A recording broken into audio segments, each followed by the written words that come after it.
అందరికీ వందనాలు. ఈరోజు బైబిల్ రీడింగ్లో ఆదికాండము 21వ అధ్యాయము. యెహోవా తాను చెప్పిన ప్రకారము శారాను దర్శించెను. యెహోవా తానిచ్చిన మాట చొప్పున శారాను గూర్చి చేసెను. ఎట్లనగా దేవుడు అబ్రాహాముతో చెప్పిన నిర్ణయ కాలములో శారా గర్భవతి అయి అతని ముసలితనమందు అతనికి కుమారుని కనెను. అప్పుడు అబ్రాహాము తనకు పుట్టిన వాడును తనకు శారా కనిన వాడునైన తన కుమారునికి ఇస్సాకు అను పేరు పెట్టెను. మరియు దేవుడు అబ్రాహాముకు ఆజ్ఞాపించిన ప్రకారము అతడు 8 దినముల వాడైన ఇస్సాకు అను తన కుమారునికి సున్నతి చేసెను. అబ్రాహాము కుమారుడైన ఇస్సాకు అతనికి పుట్టినప్పుడు అతడు 100 ఏండ్ల వాడు. అప్పుడు శారా, దేవుడు నాకు నవ్వు కలుగజేసెను, వినువారెల్ల నా విషయమై నవ్వుదురనెను. మరియు శారా పిల్లలకు స్తన్యం ఇచ్చునని ఎవరు అబ్రాహాముతో చెప్పును? నేను అతని ముసలితనమందు కుమారుని కంటిని గదా అనెను. ఆ పిల్లవాడు పెరిగి పాలు విడిచెను. ఇస్సాకు పాలు విడిచిన దినమందు అబ్రాహాము గొప్ప విందు చేసెను. అప్పుడు అబ్రాహామునకు ఐగుప్తీయురాలైన హాగరు కనిన కుమారుడు పరిహసించుట శారా చూచి, ఈ దాసిని దీని కుమారుని వెళ్ళగొట్టుము, ఈ దాసి కుమారుడు నా కుమారుడైన ఇస్సాకుతో వారసుడై ఉండడని అబ్రాహాముతో అనెను. అతని కుమారుని బట్టి ఆ మాట అబ్రాహామునకు మిక్కిలి దుఃఖము కలుగజేసెను. అయితే దేవుడు, ఈ చిన్నవాని బట్టియు నీ దాసిని బట్టియు నీవు దుఃఖపడవద్దు. శారా నీతో చెప్పు ప్రతి విషయములో ఆమె మాట వినుము. ఇస్సాకు వలన అయినదియే నీ సంతానమనబడును. అయినను ఈ దాసి కుమారుడును నీ సంతానమే గనుక అతని కూడా ఒక జనముగా చేసెదనని అబ్రాహాముతో చెప్పెను. కాబట్టి తెల్లవారినప్పుడు అబ్రాహాము లేచి ఆహారమును నీళ్ళతెత్తిని తీసుకొని ఆ పిల్లవానితో కూడా హాగరునకు అప్పగించి ఆమె భుజము మీద వాటిని పెట్టి ఆమెను పంపివేశెను. ఆమె వెళ్ళి బెయేర్షెబా అరణ్యములో ఇటు అటు తిరుగుచుండెను. ఆ తిత్తిలోని నీళ్లు అయిపోయిన తరువాత ఆమె ఒక పొద క్రింద ఆ చిన్నవాని పడవేసి, ఈ పిల్లవాని చావు నేను చూడలేనని అనుకొని వింటి వేత దూరము వెళ్ళి అతనికెదురుగా కూర్చుండెను. ఆమె ఎదురుగా కూర్చుండి ఎలుగెత్తి ఏడ్చెను. దేవుడు ఆ చిన్నవాని మొరను వినెను. అప్పుడు దేవుని దూత ఆకాశము నుండి హాగరును పిలిచి, హాగరూ, నీకేమి వచ్చినది? భయపడకుము. ఆ చిన్నవాడున్న చోట దేవుడు వాని స్వరము వినియున్నాడు. నీవు లేచి ఆ చిన్నవాని లేవనెత్తి నీ చేత పట్టుకొనుము.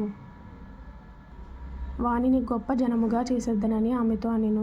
మరియు దేవుడు ఆమె కన్నులు తెరచినందున ఆమె నీళ్ల ఊట చూచి వెళ్ళి ఆ తిత్తిని నీళ్లతో నింపి చిన్నవానికి త్రాగనిచ్చెను. దేవుడు ఆ చిన్నవానికి తోడై ఉండెను.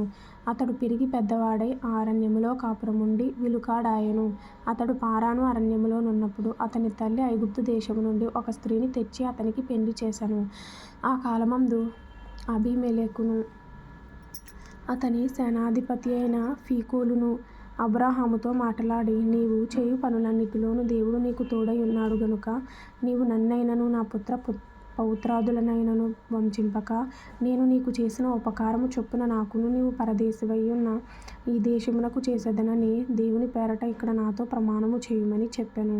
అందుకు అబ్రాహాము ప్రమాణము చేసెదననెను. అబీమెలెకు దాసులు బలాత్కారముగా తీసుకొనిన నీళ్ల బావి విషయమై అబ్రాహాము అబీమెలెకును ఆక్షేపింపగా, అబీమెలెకు, ఈ పని ఎవరు చేసిరో నేనెరుగను, నీవును నాతో చెప్పలేదు, నేను నేడే గాని ఈ సంగతి వినలేదని చెప్పగా, అబ్రాహాము గొడ్లను తెప్పించి అబీమెలెకుకిచ్చెను. వారిద్దరూ ఇట్లు ఒక నిబంధన చేసుకొనిరి. తరువాత అబ్రాహాము తన గొర్రెల మందలో నుండి 7 పెంటి పిల్లలను వేరుగా నుంచెను గనుక అబీమెలెకు అబ్రాహాముతో, నీవు వేరుగా ఉంచిన ఈ 7 గొర్రెపిల్లలు ఎందుకని అడిగెను. అందుకతడు, నేనే ఈ బావిని త్రవ్వించినందుకు నా సాక్ష్యార్థముగా ఈ 7 గొర్రెపిల్లలను నీవు నా చేత పుచ్చుకొనవలెనని చెప్పెను.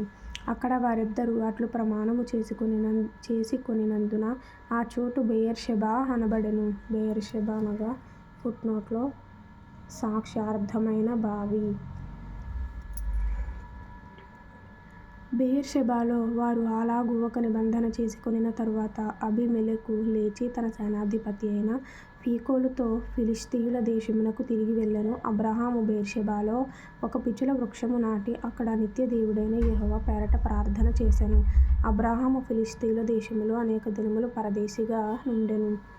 ఇప్పుడు ఆదికాండము 22వ అధ్యాయం నుండి.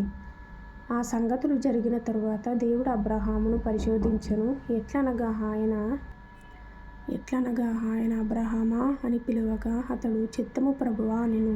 అప్పుడాయన, నీకు ఒక్కడైయున్న నీ కుమారుని అనగా నీవు ప్రేమించు ఇస్సాకును తీసుకొని మోరియా దేశమునకు వెళ్ళి అక్కడ నేను నీతో చెప్పబోవు పర్వతములలో ఒక దాని మీద దహన బలిగా అతన్ని నర్పించుమని చెప్పెను. తెల్లవారినప్పుడు అబ్రహాము లేచి తన గాడిదకు గంత కట్టి తన పనివారిలో 2 తన కుమారుడగు ఇస్సాకును వెంటబెట్టుకుని దహనబలి కొరకు కట్టెలు చీల్చి లేచి దేవుడు తనతో చెప్పిన చోటికి వెళ్ళెను. 3వ నాడు అబ్రహాము కన్నులెత్తి దూరము నుండి ఆ చోటు చూచి తన పనివారితో, మీరు గాడిదతో ఇక్కడనే ఉండుడి, నేనును ఈ చిన్నవాడును అక్కడికి వెళ్ళి దేవునికి మ్రొక్కి మరలా మీ యొద్దకు వచ్చెదమని చెప్పి దహనబలికి కట్టెలు తీసుకొని తన కుమారుడగు ఇస్సాకు మీద పెట్టి తన చేతితో నిప్పును కత్తిని పట్టుకొని పోయెను. వారిద్దరూ కూడి వెళ్ళుచుండగా ఇస్సాకు తన తండ్రి అయిన అబ్రహాముతో, నా తండ్రి అని పిలిచెను. అందుకతడు, ఏమి నా కుమారుడా అనెను. అప్పుడతడు, నిప్పును కట్టెలును ఉన్నవి గాని దహనబలికి గొర్రెపిల్ల ఏది అని అడుగగా అబ్రహాము, నా కుమారుడా, దేవుడే దహనబలికి గొర్రెపిల్లను చూచుకొనునని చెప్పెను. అలాగు వారిద్దరూ కూడి వెళ్ళి దేవుడు అతనితో చెప్పిన చోటికి వచ్చినప్పుడు అబ్రహాము అక్కడ బలిపీఠమును కట్టి కట్టెలు చక్కగా పేర్చి తన కుమారుడగు ఇస్సాకును బంధించి ఆ పీఠము పైనున్న కట్టెల మీద ఉంచెను. అప్పుడు అబ్రహాము తన కుమారుని వధించుటకు తన చెయ్యి చాపి కత్తి పట్టుకొనగా యెహోవా దూత పరలోకము నుండి అబ్రహామా, అబ్రహామా అని అతని పిలిచెను. అందుకతడు, చిత్తము ప్రభువా అనెను. అప్పుడు ఆయన, ఆ చిన్నవాని మీద చెయ్యి వేయకుము, అతనినేమియూ చేయకుము. నీకు ఒక్కడైయున్న నీ కుమారుని నాకియ్య వెనుతీయ లేదు గనుక నీవు దేవునికి భయపడువాడవని ఇందువలన నాకు కనబడుచున్నదనెను. అప్పుడు అబ్రహాము కన్నులెత్తి చూడగా పొదలో కొమ్ములు తగులుకొనియున్న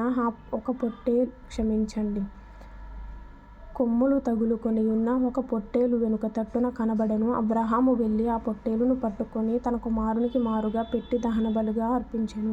అబ్రహాము ఆ చోటికి యెహోవా ఈరే, యెహోవా చూచుకొనును అని కింద ఫుట్నోట్లో ఉంది అను పేరు పెట్టెను. అందుచేత యెహోవా పర్వతము మీద చూచుకొనును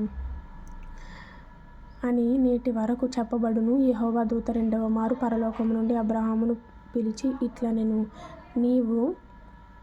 నీకు ఒక్కడే అయ్యున్న నీ కుమారుని ఇయ్య వెనుక తీయక ఈ కార్యము చేసినందున నేను నిన్ను ఆశీర్వదించి ఆకాశ నక్షత్రముల వలెను సముద్ర తీరమందలి ఇసుక వలెను నీ సంతానమును నిశ్చయముగా చేసెదను. నీ సంతతి వారు తమ శత్రువుల గవిని స్వాధీనపరచుకొందురు. మరియు నీవు నా మాట వినినందున భూలోకములోని జనములన్నీయు నీ సంతానము వలన ఆశీర్వదించబడును. నా తోడని ప్రమాణము చేసియున్నానని యెహోవా సెలవిచ్చెననెను. తరువాత అబ్రహాము తన పనివారి యొద్దకు తిరిగి రాగా వారు లేచి అందరును కలిసి బెయేర్షెబాకు వెళ్ళిరి. అబ్రహాము బెయేర్షెబాలో నివసించెను. ఆ సంగతులు జరిగిన తరువాత అబ్రహామునకు తెలుపబడినదేమనగా, మిల్కా అను ఆమెయు నీ సహోదరుడగు నాహోరునకు పిల్లలను కనెను. వారు ఎవరెవరనగా, అతని జ్యేష్ఠ కుమారుడైన ఊజు, ఇతని తమ్ముడైన బూజు, అరాము తండ్రి అయిన కెమూయేలు, కెసెదు, హజో, షెల్దాషు, ఇద్లాపు, బెతూయేలు రెబ్కాను కనెను. ఆ 8 మందిని మిల్కా అబ్రహాము సహోదరుడగు నాహోరునకు కనెను. మరియు రయూమా అను అతని ఉపపత్నియు తెబహును, గహమును, తహషును, మయకాను కనెను. వాక్యం చదివిన తర్వాత ప్రభు ఈరోజు మాట్లాడిన మాటలు ఇవి. ఆ తర్వాత ప్రేయర్ చేసుకోవడం నాకు అలవాటు. ఆత్మీయంగా బలపడాలి, ప్రతిరోజు వాక్యం చదువుకోవాలి అనే ఆశతో ఉన్నవారు ఈ ఛానల్ని ఫాలో అవ్వండి. అలాగే లైక్ అండ్ షేర్. అందరికీ వందనాలు.